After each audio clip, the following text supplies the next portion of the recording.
Assalamualaikum warahmatullahi wabarakatuh. Kami dari kelompok 1 dengan beranggotakan saya sendiri Alfian Arifurnama dan rekan saya Freddy Alfian, Zahrul Maulana, Jajang Permana Putra. Kami akan mempresentasikan mengenai sistem inovasi agribisnis terutama di bidang padi. Silakan disimak. Pengertian sistem inovasi dan kebijakan inovasi. Sistem inovasi yaitu suatu kesatuan dari sehimpun aktor, kelembagaan, hubungan, interaksi, dan proses produktif yang mempengaruhi arah perkembangan dan kecepatan inovasi dan difusinya, termasuk teknologi dan praktik baik atau yang terbaik, serta proses pembelajaran. Sistem inovasi pertanian didefinisikan sebagai sekumpulan agen yang secara bersama-sama dan atau secara individu berkontribusi pada pengembangan, difusi, dan penggunaan teknologi baru yang terkait dengan pertanian dan secara langsung atau tidak secara langsung mempengaruhi proses teknologi perubahan pertanian. Tugrul dan Ajit 2002. Sistem inovasi agribisnis padi. Sistem inovasi agribisnis padi dari hulu ke hilir. Agriculture Innovation System atau biasa disebut AIS tentang beras.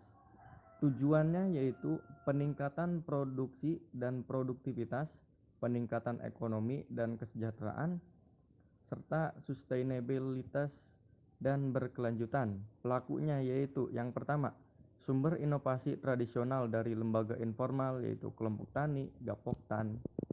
Yang kedua, aktor modern, lembaga peneliti atau PT.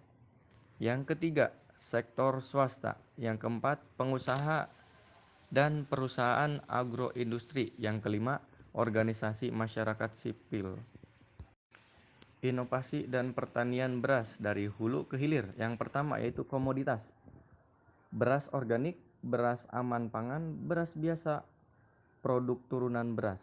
Yang kedua, penggeraknya yaitu permintaan pasar lokal, regional, global, yaitu bulog, pedagang antar pulau, dan pedagang antar kabupaten. Selanjutnya, kebutuhan akan efisiensi dan teknologi, transformasi teknologi baru, dan pengendalian inflasi. Fitur pelaku atau aktor termasuk dari luar pemerintah, swasta, pengusaha, NGO. Yang kedua, keragaman produk. Yang ketiga, sasaran petani, penggilingan padi masyarakat.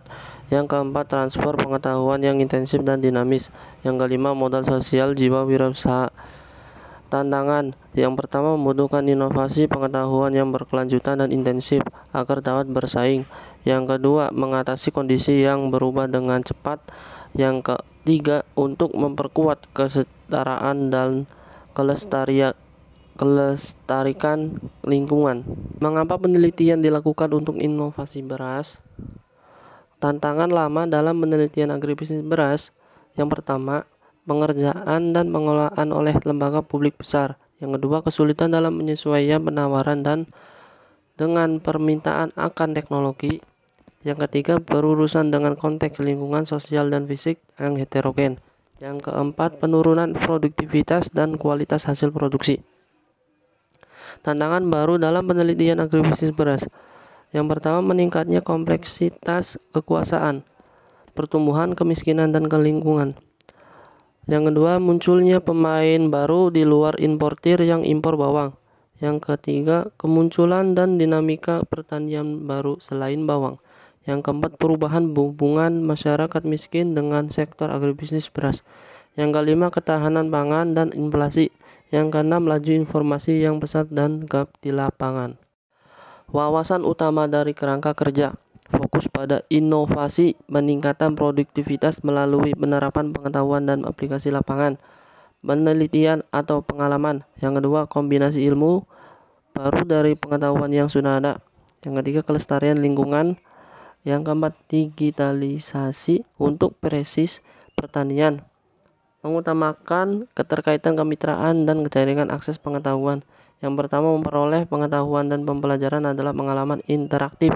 Yang dua, membutuhkan keterkaitan dengan pengetahuan dasar yang berbeda. Yang ketiga, tidak hanya sekedar kemitraan, tetapi menghubungkan untuk belajar dan memperoleh pengetahuan.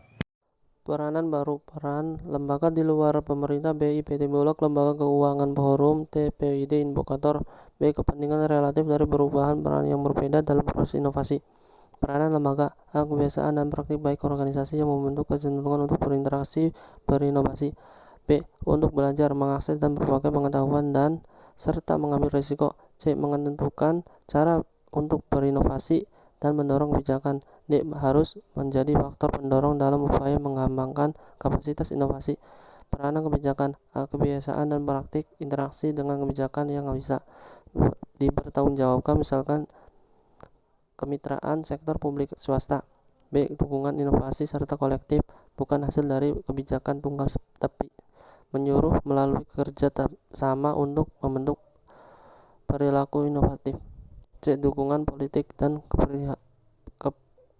keberpihakan serta anggaran. Sifat dinamis dalam sistem inovasi. Kebiasaan dan praktik adalah perilaku yang dipelajari yang muncul melalui pengalaman. B. Inovasi kelembagaan yang mendukung inovasi teknis. C. Pendekatan dan cara kerja baru seringkali membutuhkan mitra baru.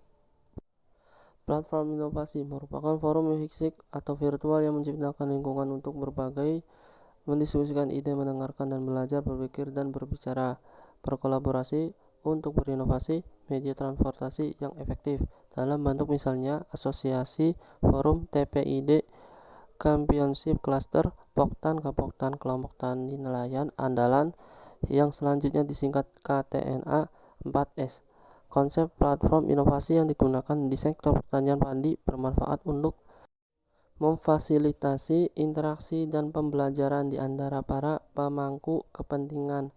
Pada akhirnya mengarah pada diagnose masalah secara partisipatif, eksplorasi peluang bersama, penyelidikan solusi yang mengarah pada inovasi agribisnis beras. Institution, practice, behaviors, and attitudes. Ada agricultural value chain actors and organization, kemudian ada bridging institutions, kemudian ada agricultural research and education system. Untuk agricultural value chain actors and organizations, ada consumers, kemudian ada processing, distribution, kemudian juga retail, kemudian ada agricultural producers of various type, kemudian ada input supplier. Kemudian di bridging institutions ada political channels, ada stakeholders platform, dan agricultural extension system, ada public sector, ada private sector, dan ada civil sector. Ini saling berhubungan dan ada integration value chains. Kemudian di agricultural research and education system, ada agricultural education system, itu terdiri dari primary atau secondary, kemudian ada post secondary, kemudian ada vocational second. Kemudian dari agricultural research system ada public sector, ada private sector, ada civil society. Di mana dari bridging institution dan agricultural research and education system ini menghasilkan agricultural innovation, politik and investment. Di mana ini tuh berhubungan dengan other economic sector atau sektor ekonomi, kemudian berhubungan juga dengan ilmu pengetahuan dan teknologi polisi, kemudian berhubungan juga dengan international actor, kemudian menghasilkan juga general agricultural politics and investment, di mana berhubungan dengan political system. Sistem inovasi agribisnis beras, pangan pokok dan strategis pemicu inflasi sumber ekonomi. Rantai nilai Gapoktan Sipatuo Polman dimulai dari input supply, terdiri dari lahan, benih bersertifikat, pupuk dan obat-obatan, tenaga kerja atau intan. Kemudian budidaya, terdiri dari pengolahan lahan, penanaman, pemeliharaan, hingga panen. Kemudian dari sisi produksi, terdiri dari penjemuran, penggilingan, pengemasan, dan penggudangan. Perdagangan terdiri dari penjualan dan distribusi, serta konsumsi terdiri atas konsumen. Untuk lahan yang digunakan seluas 321,3 hektar, pupuk dan obat-obatan menggunakan HAQ tani, permodalan didapat dari koperasi dan bank, tenaga kerja berupa petani dan prakerja. Untuk petani, luas lahan sekitar 321,3 hektar, jumlah petani sekitar 294 orang, hasil panen sebanyak 2.500 ton per tahun. Lalu, dilakukan usaha penggilingan padi, di mana pengeringan membutuhkan waktu 10 hingga 12 jam. penggilingan padi kapasitas 1,5 ton per jam. Hasil dari penggilingan ini akan disalurkan ke Bulog Polman, lalu disalurkan ke instansi dan masyarakat umum. Selain ke Bulog Polman, juga disalurkan kepada pedagang atau distributor beras, dan juga gapoktan lain atau pengepul. Bank Indonesia, Kementerian Pertanian, IAIN, Dinas Pertanian dan Ketahanan Pangan Polman, Dinas Pertanian Provinsi Sulbar, Dinas Kesehatan Pangan Sulbar, Lembaga Keuangan Bank Danamon BRI dan BNI. Rantai nilai koperasi tani mulus dimulai dari input supply terdiri dari lahan, benih bersertifikat, pupuk dan obat-obatan, tenaga kerja atau asintan. Kemudian dari segi budidaya terdiri dari pengolahan lahan, penanaman, pemeliharaan, panen hingga pasca panen. Dari penggilingan terdiri dari penjemuran, penggilingan, pengemasan, dan penggudangan. Kemudian dari pemasaran terdiri dari penjualan langsung, penjualan marketplace, kemudian media sosial dan distribusi. Kemudian dari konsumsi terdiri atas konsumen.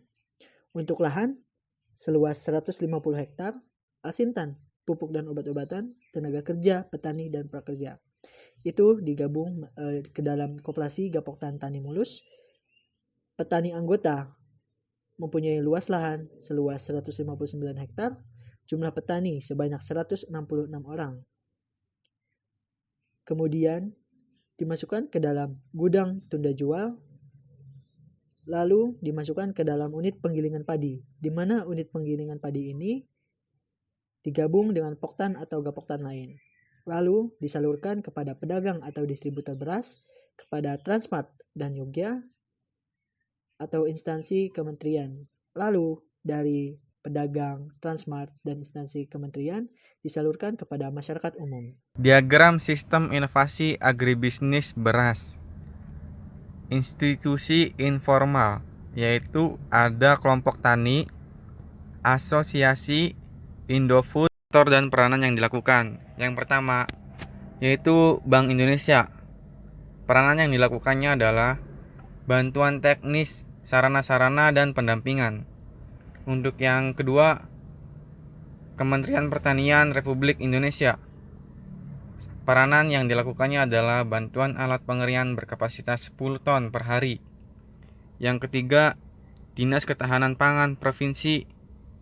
Peranan yang dilakukannya adalah bantuan benih dan modal. Terus yang keempat, Dinas Pertanian Kabupaten. Peranan yang dilakukannya adalah saprodi dan penyuluhan. Terus yang kelima, Balai Besar Pelatihan Pertanian. Peranan yang dilakukannya adalah fasilitas pelatihan pertanian. Terus yang keenam, perbankan. Peranan yang dilakukannya pembiayaan KUR dan alat transportasi. Terus yang ketujuh, NGO. Peranan yang dilakukannya adalah pendampingan manajemen LKM. Yang kedelapan, perguruan tinggi, operator keberhasilan. Yang pertama, keberanian untuk melakukan inovasi dan implementasi teknologi modern, seperti metode Hastun, penggunaan peralatan modern, digitalisasi, penggunaan aplikasi pencatatan keuangan, sehingga dapat meningkatkan produktivitas, dan efisiensi biaya.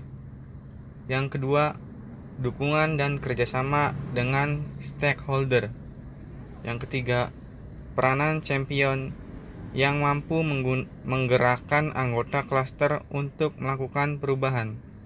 Yang keempat, transparansi antar pengurus dalam mengelola keuangan klaster.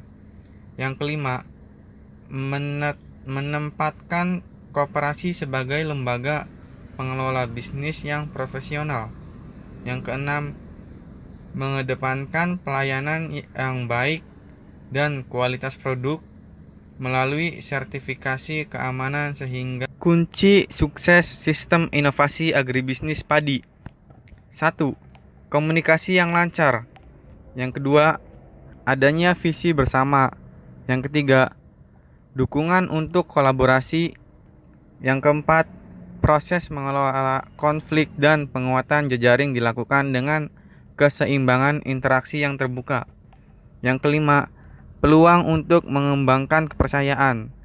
Yang keenam, peran serta berbagai pihak terkait.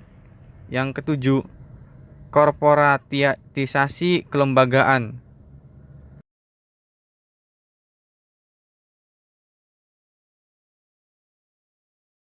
Cukup sekian dari kami, kurang lebihnya mohon dimaafkan. Billahi taufik wal hidayah. Wassalamualaikum warahmatullahi wabarakatuh.